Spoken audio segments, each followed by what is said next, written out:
মানুষকে কেন সৃষ্টি করেছেন।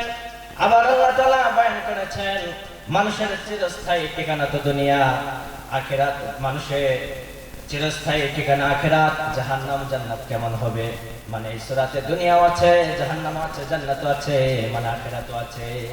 দুনিয়া এবং আখিরাত দুটোই আছে, মানে আমাদের ক্ষণস্থায়ী এবং চিরস্থায়ী দুটা ঠিকানার বিষয় আছে এই সূরাতে। মানে সূরাটা হলো জামে, মানে এই সূরাতে যা কিছু থাকার ছিল সবই আছে। এবং সূরাটা হলো মানে এর ভিতরে এমন কিছু নাই যেটা এই সূরার উপযুক্ত না।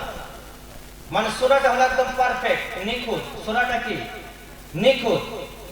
এই জন্য বিশ্বনবীর সাহাবীরা বলেন সপ্তাহের শ্রেষ্ঠ দিন জুমার দিন, দিনের শ্রেষ্ঠ নামাজ ফজরের নামাজের দ্বিতীয় রাকাতে বিশ্বনবী এই সূরা আদ-দাহরের তেলাওয়াত করতেন।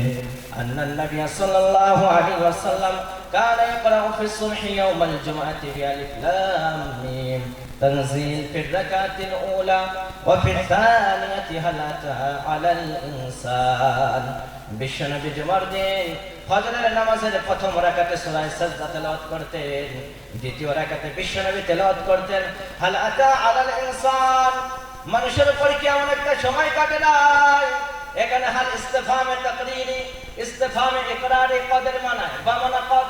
অবশ্যই অবশ্যই মানুষের উপর এমন একটা সময় কেটেছে লাম ইয়াকুন শাইআম মাযকুরা, যে সময় মানুষ উল্লেখযোগ্য গ্রহণযোগ্য কিছুই ছিল না।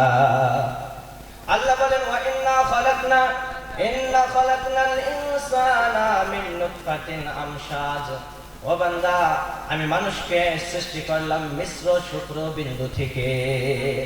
আল্লাহ তাআলা আমাদেরকে মিশ্র শুক্র বিন্দু থেকে সৃষ্টি করলেন, নাপাক পানি থেকে। কি থেকে? নাপাক পানি। এই জন্য আল্লাহ বলেন